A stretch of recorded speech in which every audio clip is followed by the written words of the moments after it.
di Propam Polri dan didampingi oleh Karopenmas, dan tentunya juga tidak ketinggalan saya didampingi juga juru bahasa isyarat. Ya. Jadi pada kesempatan hari ini saya ingin mengupdate 3 kasus. Yang pertama adalah kasus penembakan oleh anggota di Solok, ya, Polda Sumatera Barat. Tentunya kasus itu terjadi pada hari Rabu tanggal 27 Januari tahun 2021 sekitar jam 14.30 waktu Indonesia bagian Barat. Ya tentunya dengan adanya penembakan terhadap pelaku, ya, terhadap tersangka DPO, ya tentunya dari pihak kepolisian terutama yang melakukan penangkapan kemudian melakukan penembakan gitu, tetap kita berikan sanksi, ya, sanksi karena telah menghilangkan nyawa orang. Gitu. Ya tentunya sanksi itu ada sanksi pidana dan sanksi kode etik. Yang pertama untuk R, ya, itu yang sebagai pelaku penembakan kita lakukan tindakan pemeriksaan pidana, ya.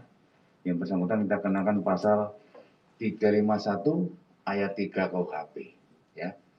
Saat ini yang bersangkutan tersangka Brigadir KR ini sudah dilakukan penahanan, ya. Penahanan di Direktorat Reserse Umum pada tanggal 31 Januari tahun 2021. Terus temannya gimana? Temannya yang ikut satu tim itu ada 5 orang, itu juga kita kenakan kode etik, ya, kode etik.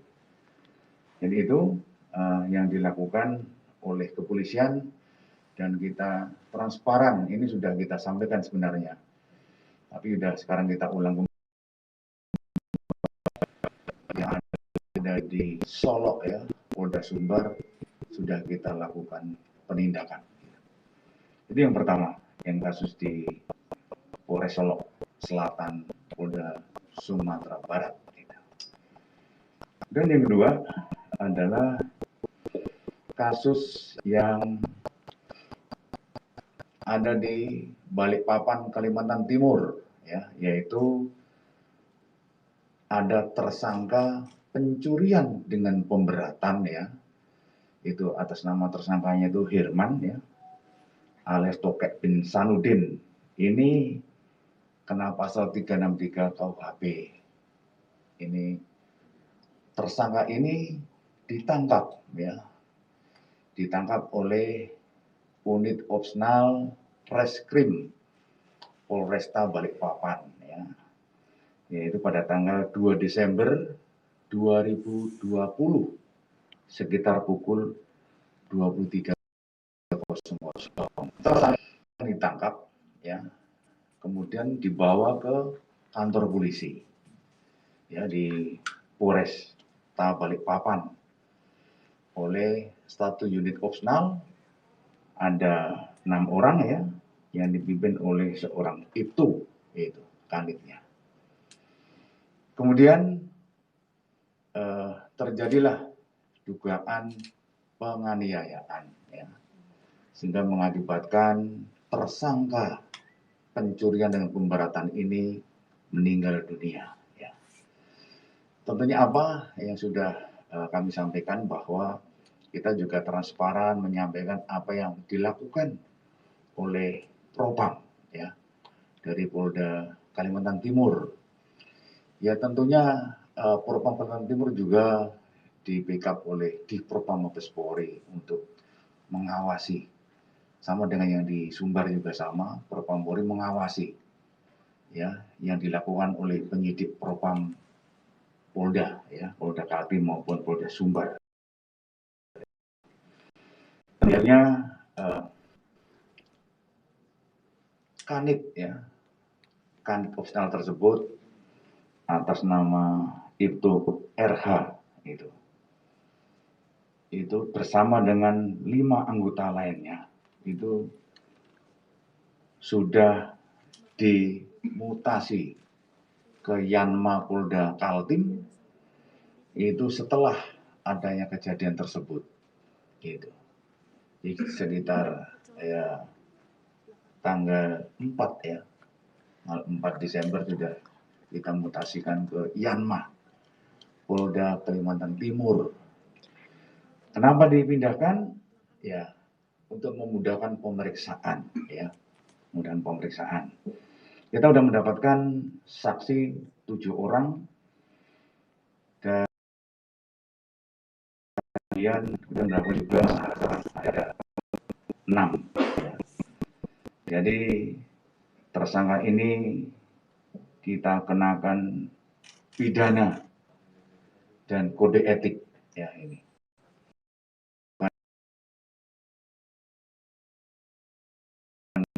Penganiayaan mengakibatkan meninggal dan kode etik tersangka.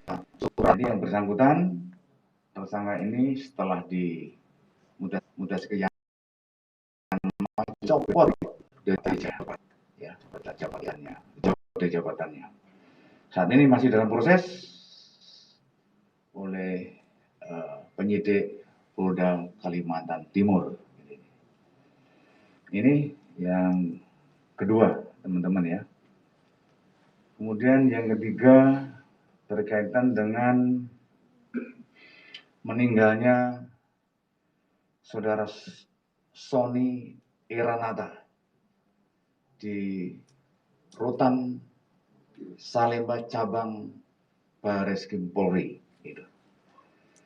Jadi perlu kita sampaikan bahwa yang bersangkutan atas nama Sony ini, Pak saudara Sony Iranata, kita lakukan penahanan ya, penahanan di Rutan Salemba Cabang Bareskrim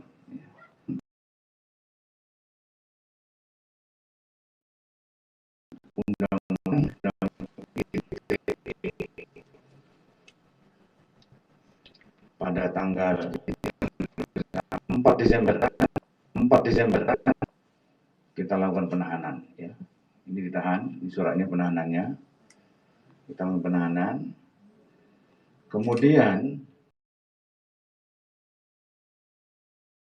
yang bersangkutan merasa sakit.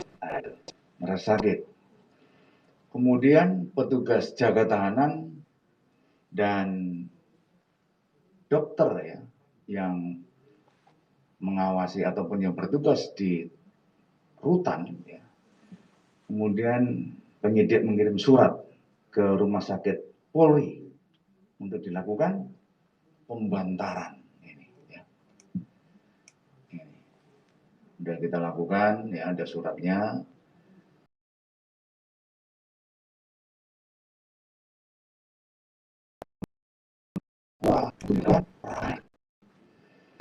Dilakukan perawatan.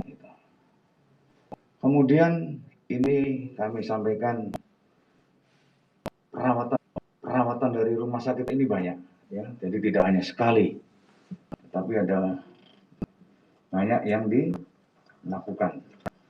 Tiap hari ini ada hasilnya. Ini semuanya ini adalah rekam medis ya. Artinya ini keterangan-keterangan dari dokter yang menyatakan yang bersangkutan adalah sakit. Ini hasil kita cek semuanya.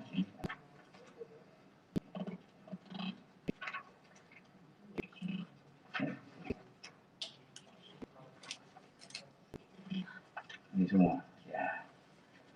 Ini beberapa hasilnya ini ya, beberapa hasil yang kita dapatkan dari dokter dan laboratorium. Juga ada kita lakukan ini di Prodia juga ada ya, kita lakukan ini ya, Prodia juga sudah ada juga dari Pusdokes Polri semuanya sudah ada semua ini, ya, ada semua ini kita lakukan. Kemudian yang bersangkutan itu ini kemudian kita kirim tersangka dan barang bukti ke kejaksaan. Kenapa? Karena sudah ada pemberitaan oleh jaksa bahwa kasus tersebut dinyatakan lengkap. Ya, nyatakan lengkap, makanya langsung kita mengirimkan kepada kejaksaan tahap keduanya, gitu ya, tahap kedua. Dan kita kirim. Gitu. Kita kirim tahap keduanya. Dan kemudian yang menjadi pertanyaan itu, kenapa saudara Sony Iranata itu meninggal? Ini karena sakit meninggalnya. Saya tidak bisa menyampaikan sakitnya apa, karena ini adalah sakit yang sensitif. Ya, ini bisa berkaitan dengan nama baik keluarga almarhum. Ya, jadi kita tidak bisa menyampaikan secara jelas dan gamblang sakitnya apa. Karena penyakitnya adalah sensitif, ini masalahnya penyakitnya. Jadi kami nggak bisa menyampaikan, yang terpenting bahwa dari keterangan dokter dan dari perawatan-perawatan yang ada, bahwa saudara Sony Irata ini ada sakit, ya, sakitnya sensitif yang bisa membuat nama baik keluarga juga bisa tercoreng. Gitu. Kalau kami sebutkan di sini, gitu ya. Itu ya teman-teman ya yang bisa kami sampaikan berkaitan dengan update perkembangan 3 kasus yang ada ditangani oleh Mabes Polri dan jajaran. Saya kira itu aja teman-teman apa yang bisa kami sampaikan untuk hari ini. Saya mohon terima kasih atas perhatiannya. Saya akhiri dengan wassalamualaikum warahmatullahi wabarakatuh.